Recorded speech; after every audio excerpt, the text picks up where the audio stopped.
What is up, guys? My name is Sid Carrigan, and we are back on F1 24 Driver Career. This is Season 1, Episode 10 for the Hungarian Grand Prix. Coming up.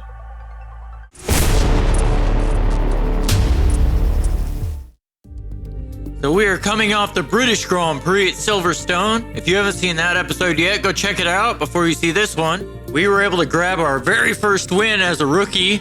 We were able to take advantage of multiple incidents in front of us, and then a red flag, and then some very questionable strategy from the drivers in front of us immediately following that red flag. But it was a huge result for us either way. We'll try to carry that momentum with us into Hungary as we set our specialist goals for this race weekend. I think this is going to be one of the more difficult tracks we face this year, as we are lacking in aerodynamics upgrades, and Hungary is a very high downforce track. I've been leery to use any of my resource points on the aerodynamics upgrades, as Mark sent us an email at the end of last race indicating that there could be regulation changes coming that will specifically impact the aerodynamics department. Okay, all the new parts have been fabricated and we're going to have them with us for the next Grand Prix. And that was a major weight reduction upgrade in the chassis department that I had put on several races ago, and it's finally come on. And while we're in the chassis department, we're going to do another minor tire wear upgrade, and Hulkenberg has several reliability upgrades on the way for Hungary. The ICE is successfully on, and he has an MGUK, which has also successfully gone on the car. So we will have several upgrades heading into the Hungarian Grand Prix. I'm pleased to say that our new parts have come through without any issue, so they'll be on the car ready for the next race weekend. So we finished all of the practice programs and gotten ourselves some more resource points. I want to take a look at what we have in the pipeline. I have a major engine power and a minor tire wear upgrade, and Hulkenberg has a major rear downforce and a minor weight redistribution upgrade. As we look at the development chart, we are still 8th in development, as Alpine have brought a major upgrade package to Hungary, as has Red Bull, as they try to stay at the top of the pack, ahead of the chasing Ferrari and McLarens. As we look at the driver's standings, Verstappen has a 27-point lead over his teammate Perez, and we are in 3rd, 1 point ahead of Alonso.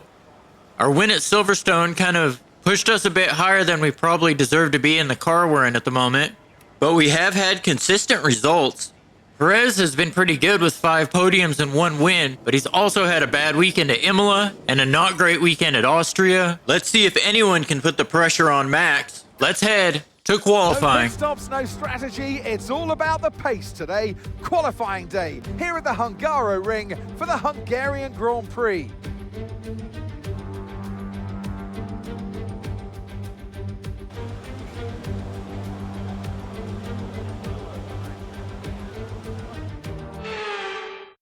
Okay, when you're ready, let's go. Heading out onto our final lap in Q1, we were able to put a banker lap in, but it wasn't a great time, as we're currently sitting right at the edge of the drop zone down in 15th. We take a little bit too much curb in turn 1 and have a little snap of oversteer, and now we're nearly down 2/10, heading down to the long left-hander of turn 2, and it's vitally important that we qualify well here, as we are carrying a lot of wing, and it's a really difficult track to overtake on, as there's really only 1, maybe 2 overtaking zones into turn 1 and into turn 2, but that second DRS zone into turn 2 is really short. We've dropped to P15. As we have made up some time as we head into turns 8 and 9 through the twisty section of sector 2, and now into the high speed of turn 10. We are barely a 10th up. We're going to need to pick up a lot of time in sector 3, where I really struggled on our first run, as our car really struggles in long corners. And there's back-to-back long corners, turn 13 and 14 here in Hungary. We need a good exit onto the start-finish straight, a little under a half a second up, and that'll put us up into 10th. That should be good enough to see us through into Q2, and it is. We end up in 10th. Norris tops the session in the McLaren, Verstappen in 2nd. Our teammates out in 17th. But other than him, there's no real surprises in who we lose in the first round. The Saubers, the Williams, and Ricardo in the Visa Cash App. Okay, guys, everyone be aware the car's ready to go. Final run of Q2. We actually had a pretty good banker. We're sitting in 6th at the moment. But I think we can improve as we go through turn 1.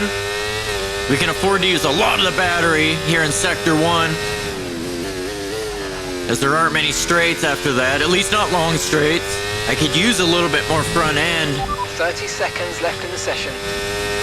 But the front wing's already at 50, and we can't change anything else in the setup at this point. We go through the blind turn 4 and into turn 5, which is another long corner on this track. I increased the rear tire pressures as we were overheating them in the first qualifying session. We weren't overheating them in practice, however, so maybe it was just a hotter track temperature during qualifying, I'm not sure. And due to our lack of aerodynamics upgrades, we've had to carry a little bit of extra wing. It's a high downforce track anyway, but we're nearly maxed out on the wings. So I think we're going to struggle overtaking. So a good qualifying would go a long way to helping us secure points at a track that we as a team looked at through the final corner as a difficult track to score points at, with where the car currently is developmentally. To the line. And that puts us in 3rd, which is a pretty good showing here in Q2.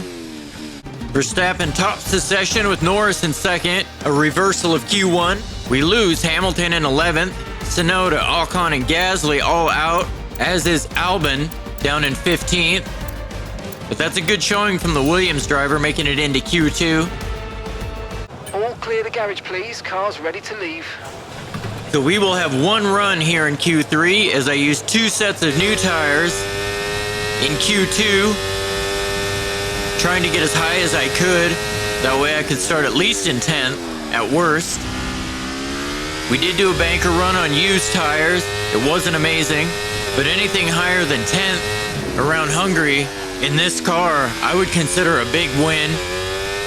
I consider making Q3 a big win, to be honest. We have done a lot of development to this car, but we still struggle around the higher downforce circuits and the circuits with longer corners. Aerodynamics are definitely our weakest department at the moment. We head through the turn 6-7 chicane, taking lots of curb. I think the car is good enough to score points this weekend. Hopefully our teammate can move forward from his poor qualifying and put in points as well. We still have an outside chance of getting 5th in the constructors, but it's going to take both of us scoring points. We definitely need his help if we're going to catch up to the back of Aston Martin for 5th. It's a long shot. Haas have finished as high as 5th in 2018. 6th would be the best finish since they finished 5th in 2018. If we come across the line, only good enough for 8th. Not as high as I was hoping for. Well, that wraps up qualifying, but don't worry, we'll be back tomorrow as we head into the Grand Prix. And Alonso pulls pole position out of nowhere. Verstappen will start on the front row with him. Let's head to the grid. It's race day in Budapest as we get ready for another round of Formula One action. We're not expecting too many retirements at this circuit. There are plenty of current and former drivers with flawless finish rates here. In particular, Ralf Schumacher, who made it across the line in all 10 of his Hungarian Grand Prix starts.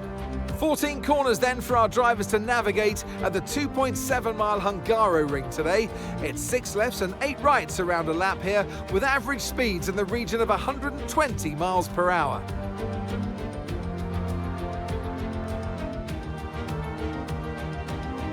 Off the back of a fantastic qualifying session, it's time to see how our starting grid looks like for today's race. An immense lap from Fernando Alonso yesterday puts him on pole position, and Max Verstappen lines up alongside. Moving on to the rest of the grid, we have Oscar Piastri, Perez, Norris, Leclerc, Russell, Haas, Stroll, Hamilton, Tsunoda, Gasly, Sainz, Albon, Ricardo, Hulkenberg, Bottas, Joe, Sargent, And Esteban Ocon lines up at the back of the grid. Now it's almost time for lights out, so let's go down to the track. Onto the formation lap now. We'll be starting next to Russell on the grid as we look to get a good launch and try to overtake the Mercedes. And Alonso, after his impressive qualifying performance, will be trying to hold off the Red Bull starting from second. Right is good. Gearbox is responding normally. Make sure to warm up the tyres and brakes. Warm the tyres and brakes throughout the lap, please. Okay, that's not an ideal placement in your grid slot. You're going to need a good launch at the race start. And that's not what we need. The 5 red lights. The Hungarian Grand Prix is underway. As we get a lot of wheel spin off the start, Russell got a mighty start. As he rockets past Norris, we're going to try to go to the outside. But now we're 3 wide into the first corner. A little bit of contact.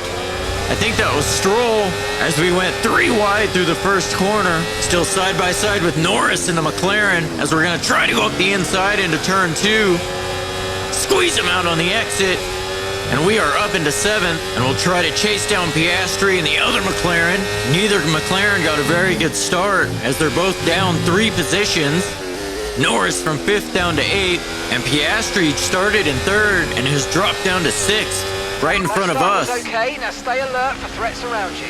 Claire also got a really good start as he's moved up from 6th all the way up into 3rd.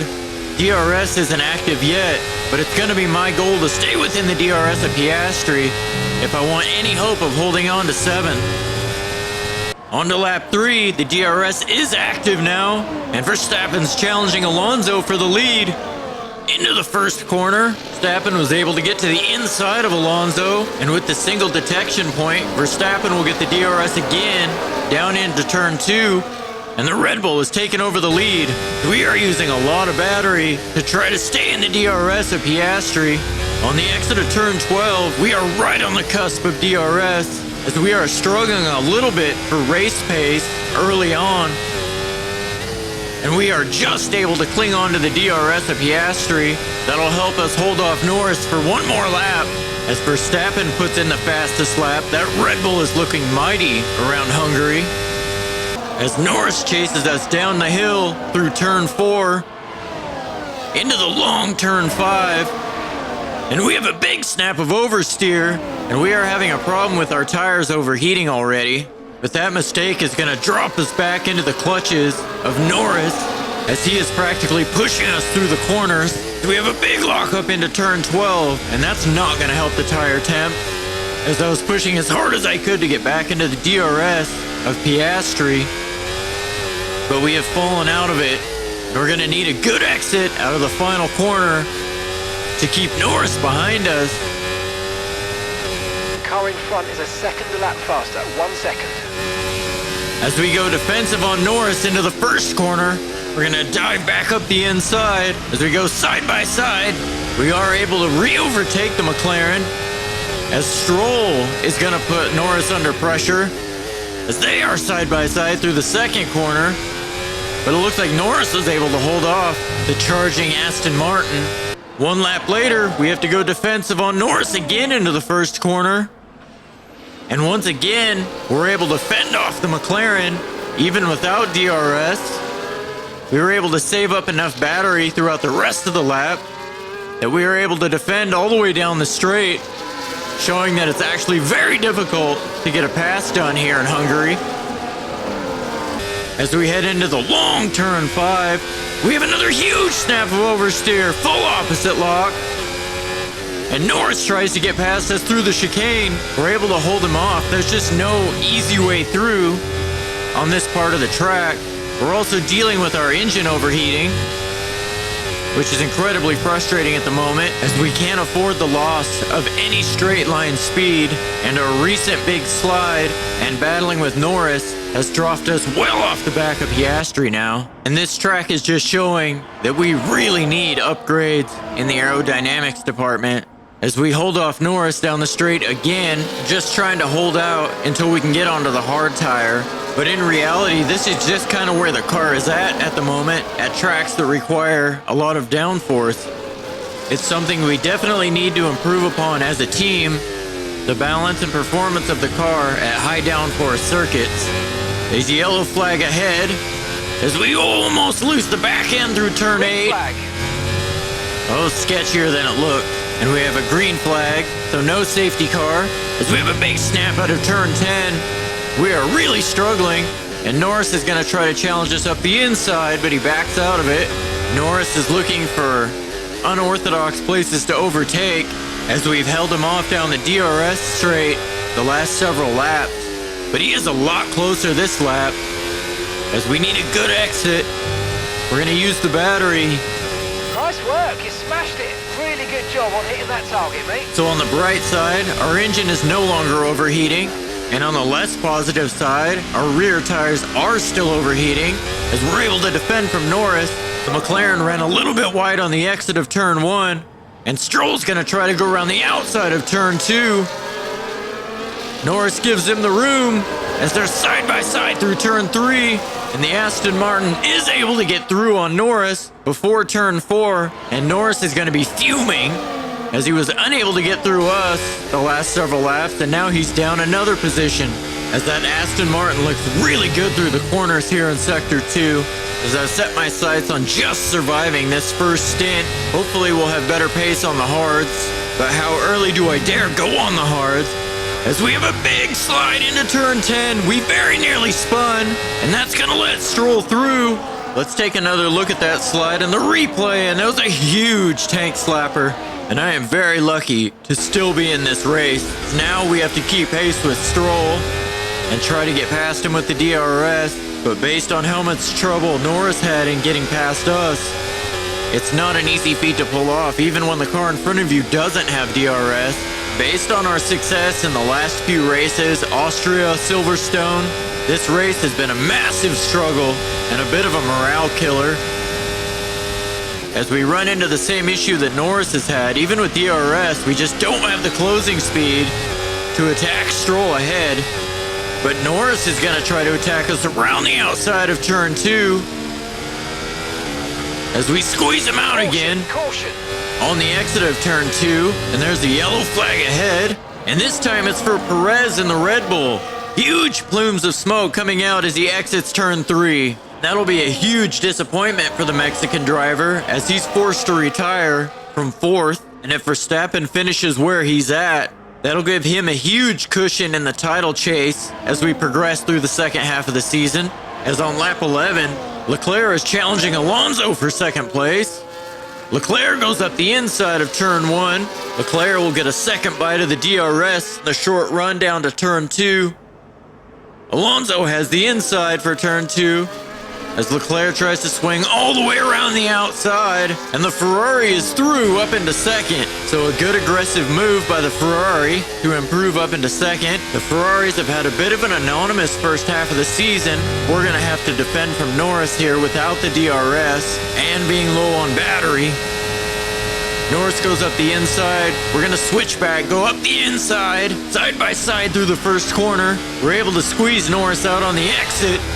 And Hamilton comes out of nowhere and follows us through, dropping Norris down to 9th as Hamilton in the Mercedes tries to recover after a poor qualifying. And I think that's our cue to come in. Maybe we'll have some better pace and clean air under less pressure. So on lap 13, we head into the pits. A lap or two earlier than our scheduled stop. We need a good pit stop here. Hopefully we can get an undercut going. I know Sainz and the Ferrari came in really early. You might be going for the 2 stop. Okay, stay clear of the white line on the exit. We'll receive a penalty for dangerous driving if you cross onto the track. And we're going to come out 5 seconds behind Sainz, so the undercut can work around this track, as he has established, but I'm pretty sure he's making a second stop, as I'm almost certain that he started on the medium. So he's going to go medium, medium soft, or medium, medium hard, I'm not sure.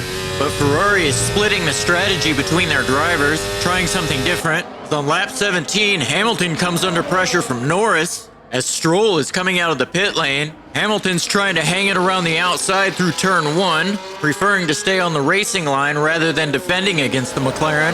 Norris will get the second dose of DRS down towards turn 2, and he's able to get past. taking 8th from the Mercedes driver. As we finally caught up to the back of Sainz in the Ferrari, and having cleared Hamilton, Norris is starting to put pressure on us. We will have the DRS off Sainz to defend against the McLaren, who's on much fresher tires. As Sainz peels off to the pits for his second pit stop, he'll have a tough job ahead of him with only 13 laps left to try to charge from the back on new tires, as we use some battery and the DRS to defend from Norris. I don't go fully defensive, just towards the middle, and we have a big lockup into turn 1. That's going to open the door to Norris. He goes up the inside. We're side by side down the hill into turn 2. And we're going to squeeze him out on the exit again. Oh, we made contact. Nearly lose the rear end of the car. And that lets Hamilton slide back through, up into 7th. But 1 lap later, Okay, so gap to the car ahead, 10. Norris, having gotten back past Hamilton, finally able to use the fresher tires and the DRS to clear us. He must have been using a lot of battery, because that was one of the easier overtakes. Even using most of our battery, we just had nothing to defend. Russell attacking Alonso for the final podium position. Mercedes driver trying to recover from his kerfuffle with Norris at Silverstone that probably cost him the win at the last race. And Alonso desperately trying to keep pace with Verstappen in the Drivers' Championship. But Russell is able to slide through, up onto the podium, up into 3rd. We've just been able to cling on to the DRS of Norris. There's a yellow flag. I would not be opposed to a safety car at this point. Come off ahead of you. There's a yellow flag ahead. Definitely need to focus our future upgrades on making the car more competitive at higher downforce circuits. Circuits with longer corners, circuits with lots of low-speed corners. Green flag. Tracks like China, Spain, and now here in Hungary have really exposed us and the car and our weaknesses. I am pushing very hard to stay close to the McLaren. With 9 laps left, Alonso is trying to retake 3rd from Russell. Russell takes the racing line. Alonso's up the inside. He has to be content for now to wait behind and see how this battle pans out. Alonso's around the outside and through into turn 2. Hulkenberg's trying to catch Tsunoda for the final point. The Japanese driver's quietly had himself a very strong race today, especially against his veteran teammate, who's down in 15th. Is Tsunoda perhaps auditioning for a bigger team next year with another strong outing today? We've been able to stabilize our pace a lot better over this stint on the hard tire. Since losing the position to Norris several laps ago, we've been able to consistently hang with the McLaren at around 7 to 8 tenths. Close enough to pounce if he were to make a mistake. You're increasing the gap on the car behind by 5 tenths a lap. And so far, that 2-stop has not worked out for Sainz, as Ricciardo makes a move up the inside of Ocon.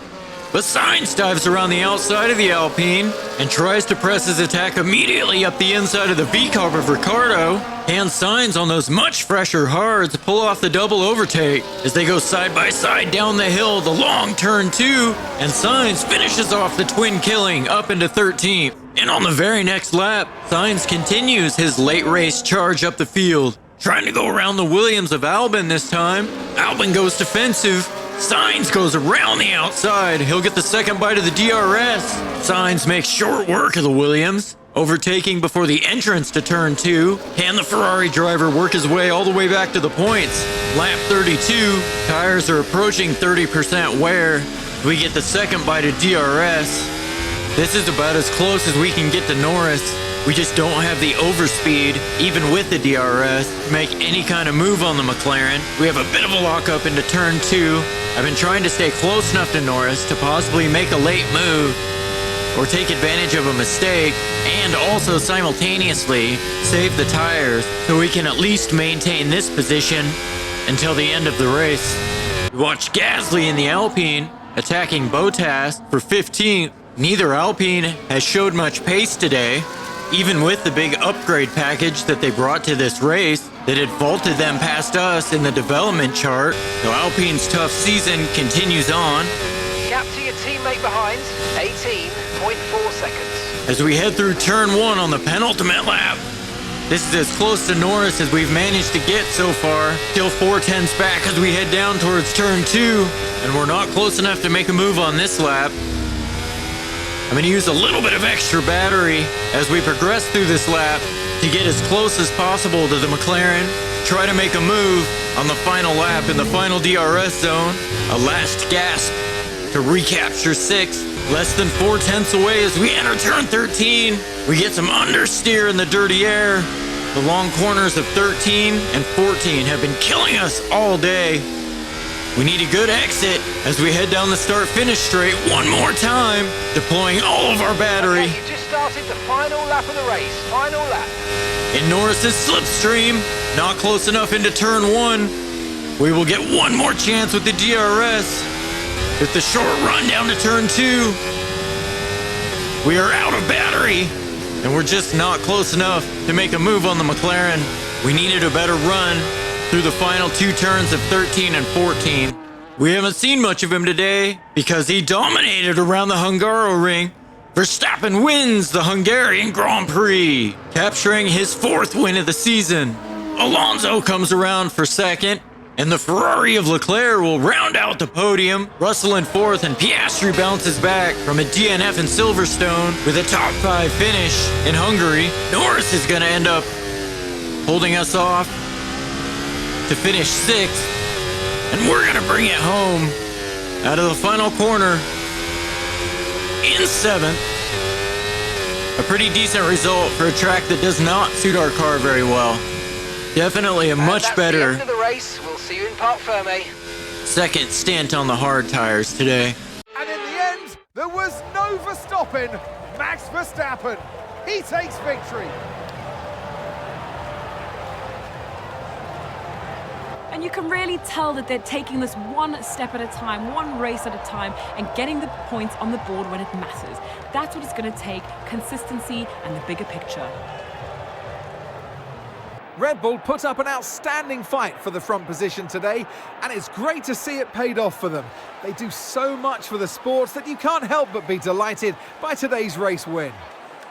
And with that win today, Verstappen extends his points lead to 48 over Alonso in the Drivers' Championship, and 52 over his teammate Perez, who lost out massively with a very ill-timed mechanical failure earlier in the race. So Verstappen has one hand on the Drivers' Championship with 6 races left to go.